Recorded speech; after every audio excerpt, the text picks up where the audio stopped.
ఏడుస్తూ ఉంటే గుండెల్లోంచి తోడుతున్నట్లు, తొలగిస్తున్నట్లు, తేలికవుతున్నట్లు, తేలిపోతున్నట్లు బానే ఉండొచ్చు. ప్రపంచమంతా జీవిస్తుంటే నువ్వొక్కడివే నిశ్శబ్దంలో నిర్జీవిలా ఎవ్వరికీ బదులివ్వక, ఎటూ చూడక నీకే ఘోరం జరిగిపోయినట్లు నీలో నువ్వే కుమిలిపోతుంటే, కూలిపోతుంటే నీకదో గుర్తింపులా, ఘనకార్యంలా బానే ఉండొచ్చు. శుష్కించిన శిరోజాలతో, ఎర్రబడిన కళ్లతో, చారలుగట్టిన చెక్కిళ్లతో, వ్యధ నిండిన వదనంతో, ఎదురయ్యే జాలిచూపులతో విరాగిలా, వికారిలా, వియోగిలా బ్రతకడం ఓ మత్తులా ఉండొచ్చు. కానీ తమ్ముడు, విషాదముక వ్యసనం. అది ఎదురవుతే చూసి దాటి వదిలేయాలి. దాన్ని పలకరించి పట్టుకు వ్రేలాడి బానిసైతే అది నిన్ను మైకంలో ముంచెత్తి మనుషులకు మరపుకు దూరం చేసి నీ ఊపిరిని పీల్చేస్తుంది. జాగ్రత్త.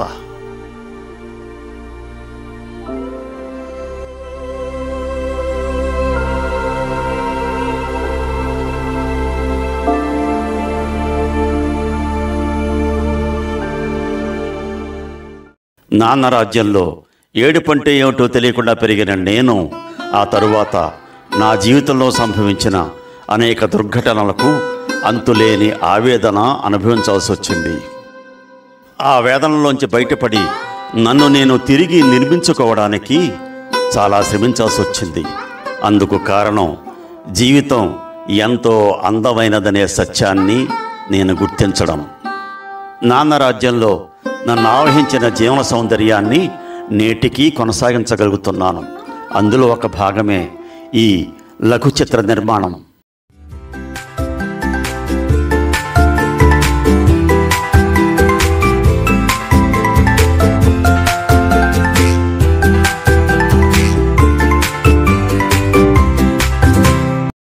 మా హరిబాబు బౌలింగ్ చేస్తే మిడిల్ స్టంపు గాల్లోకి లేవాల్సిందే.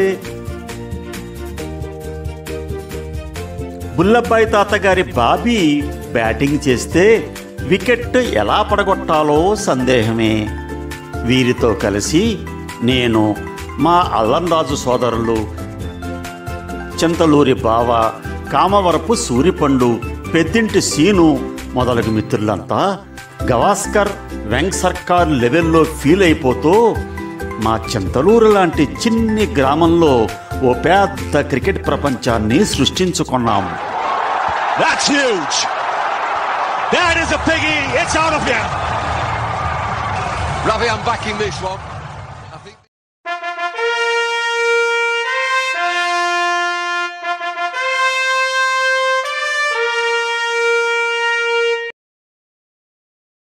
సాయంత్రం 4 గంటలకు మా ఇంటి కిటికీ వద్ద బాబూ అనే పిలుపు వినిపించేది.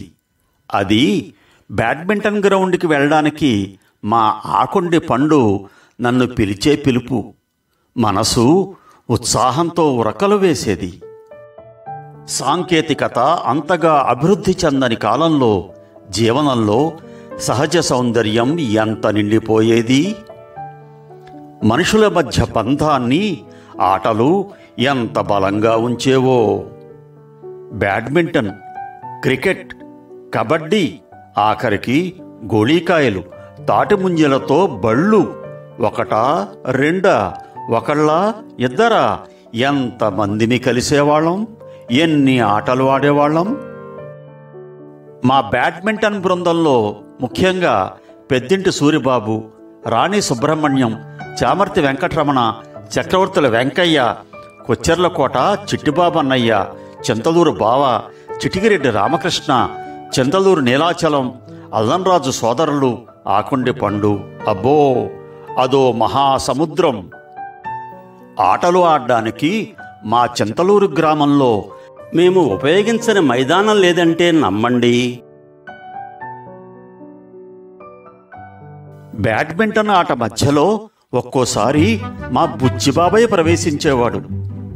బ్యాట్ చేత పుచ్చుకుని యుద్ధభూమిలో సైనికుల్లా చెలరేగిపోయేవాడు. బుచ్చిబాబాయ్ కట్ కొడితే నెట్టు చిరిగిపోవలసిందే, లేదా యువతలేవాడి మొహం పగిలిపోవలసిందే. ఇక వర్షాకాలంలో కూడా మా చక్రవర్తుల వెంకయ్య బ్యాచ్ గొడుగులు వేసుకుని మరీ ఆడేసేవారు. కొన్ని సాయంత్రాలు మా పెరడే ఓ క్రీడా మైదానంగా మారేది. మా బొంబాయి అమ్మాజీ అత్తగారి అమ్మాయి పాప, అంటే మా బుచ్చిబాబయ్య భార్య, నాకు పినతల్లి వరుస అయిన లక్ష్మి, నేను షటిల్ బ్యాడ్మింటన్ ఎంతో ఉల్లాసంగా ఆడేవాళ్ళం. ఆ ఆరోగ్యవంతమైన సాయంత్రాలు నాకు మంచి జ్ఞాపకం.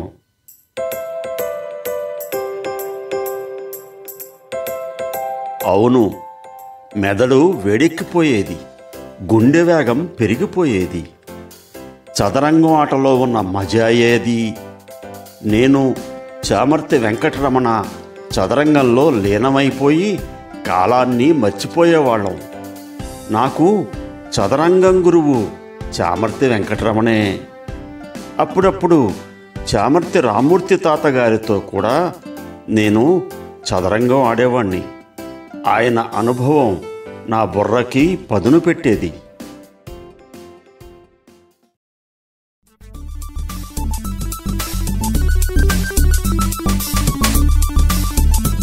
ఓడిన వాళ్ళు గెలిచిన వాళ్ళకి సోడా ఇప్పించాలి. ఇది మా క్యారం బోర్డు గేములో పందెం అన్నమాట. ఇంతకీ ఆ రోజుల్లో సోడా ఖరీదు ఎంతనుకున్నారు? 5 పైసలు. నాన్న క్యారం బోర్డు ఎంత బాగా ఆడేవాడో. మధ్యవేలు చూపుడువేలు మెలికపెట్టి స్ట్రైకర్ని కొట్టేవాడు. కూచిబావ, రాంబాబు బాబయ్య, మా చెల్లి లత ఇలాంటి చిన్నపిల్లలే కాదు, మా పాలకులు గున్నారి మావయ్య, భీముడన్నయ్య, స్వరాజ్యం వదిన లాంటి పెద్దవాళ్ళు కూడా మాతో పోటీ పడేవారు, సోడాలు గెలుచుకునేవాళ్ళు. అదో రంగుల ప్రపంచం, మాయా ప్రపంచం. అక్కడ వెలుగు చీకటి సమానం. ఉదయం, సాయంత్రం, రాత్రి అంతా ఒకటే కాలం. అక్కడ ఓడలు బళ్ళవుతాయి, బళ్ళు ఓడలవుతాయి. అదో విచిత్ర బంధం, విడదీయలేని బంధం, ఫెవికాల్ బంధం. అదే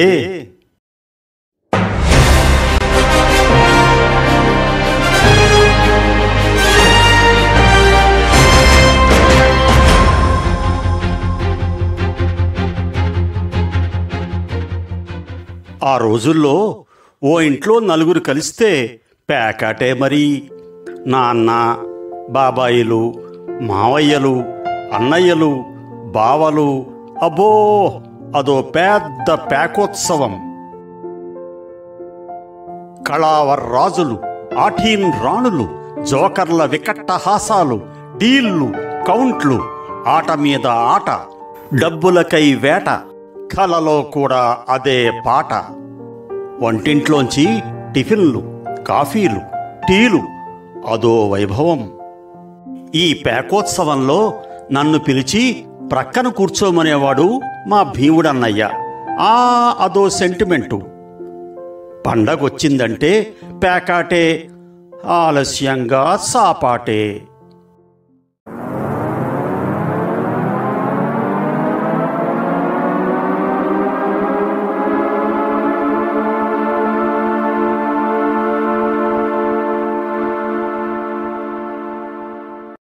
పేకాటలో డీల్ షో పడితే ఆ మజాయే వేరు. నాన్న, మావయ్యలు, బాబయ్యలు తరచూ పేకాడుకుంటూ ఉల్లాసమైన క్షణాల్ని పంచుకునేవారు. ఉగాదికి 2 రోజుల ముందు మా ఊరు అమ్మవారి జాతర.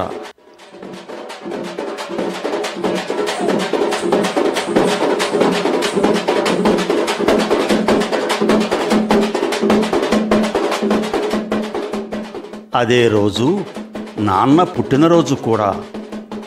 మా ఇల్లు బంధుమిత్రులతో నిండిపోయేది. ఆ రోజు కూడా అదే జరిగింది. తలంటుకొని, కొత్త బట్టలు వేసుకొని, నోరు తీపి చేసుకొని నాన్న ఊళ్ళోకి బయలుదేరాడు. తనకు కనిపించిన శ్రామిక వర్గానికందరకు తన పుట్టినరోజు కానుకగా రూపాయలు పంచిపెట్టాడు. ఆ రోజు సాయంత్రమైంది. అమ్మవారి జాగరం ప్రారంభం కానుంది. నాన్న, బాబయ్యలు, మావయ్యలు విసన్న తాతగారింట్లో మేడపై పేకాట కాలక్షేపానికి కూర్చున్నారు. ఒక రౌండ్లో నాన్నకు డీల్ షో పడింది. ఉత్సాహంగా డీల్ అని అరిచి క్రింద పేకముక్కలు పరిచి వెనువెంటనే వెనక్కు పడిపోయాడు. అది తన ఆఖరి క్షణమని నాన్నకు తెలియదు. అక్కడ నాన్న ప్రాణాలు గాలిలో కలిసిపోయాయని ఇంట్లో విందు భోజనాలు వడ్డిస్తున్న అమ్మకు తెలియదు. ఆ క్షణం నుంచి నాన్న నాకు శాశ్వతంగా దూరమయ్యాడని మధ్యప్రదేశ్లో పరీక్షలకు సిద్ధమవుతున్నా నాకు తెలియదు. అంతే, మా ఇంట్లో వేడుక అంతా తీవ్రమైన మనోవేదనగా మారింది. అప్పటి నుంచి వేడుకని పంచే జాతర, వినోదాన్ని పంచే పేకాట మాకు చేదు జ్ఞాపకాలుగా మిగిలిపోయాయి. జీవితాన్ని తనివితీరా అనుభవిద్దామనుకున్న నాన్న తన 46వ ఏటనే ఈ అందమైన లోకాన్ని వదిలి అందని తీరాలకి వెళ్ళిపోవడం విషాదం. జీవితమెంతో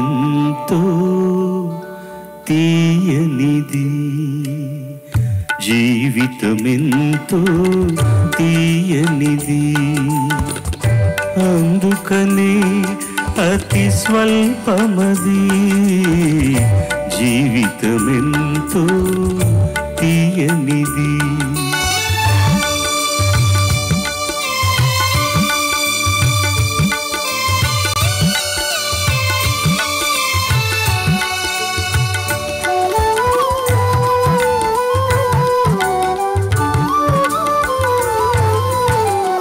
నవ్వు పువ్వు క్షణికములే, అవి గడువు తీరితే నిలువవులే, నిలిచే కాలం క్షణమైనా, నిలిచే కాలం క్షణమైనా, మన మనసుల వీడి చెరగవులే. జీవితమెంతో తీయనిది, అందుకనే అతి స్వల్పమది, జీవితమెంతో తీయనిది.